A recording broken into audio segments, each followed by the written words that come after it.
یہ جو حضرت سوال پوچھ رہے ہیں ان کو بتائیں کہ کالا کپڑا پہننا حرام ناجائز گناہ بالکل بھی نہیں ہے، صرف محرم الحرام میں وہ بھی مردوں کو،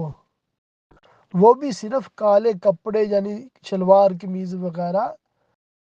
یہ کالے پہننا اس لیے منع ہے کہ یہ شیعہ سے مشابہت ہے۔ آپ نے دیکھا ہوگا شیعہ ان اکثر تو صرف یہ 10 دنوں میں التزام کرتے ہیں، بالکل یعنی کہ خصوصیت کے ساتھ کالے ہی پہنتے ہیں، اور کئی تو 10 دن کے بعد بھی پہنے رکھتے ہیں،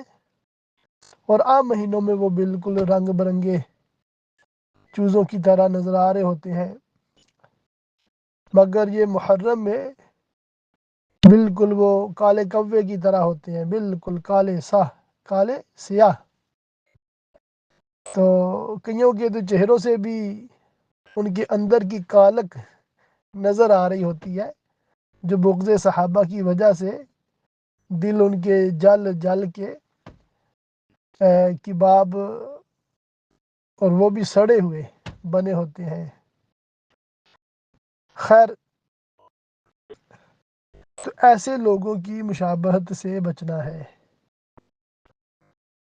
ٹھیک ہے۔ اور یہ فتاوی رضویہ شریف میں سیدی اعلیٰ حضرت امام اہل سنت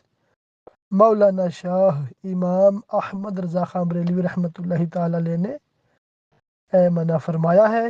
اور علماء اہل سنت نے کئی جگہ اپنی کتابوں میں فتاوی میں اس بات کا ذکر فرمایا ہے۔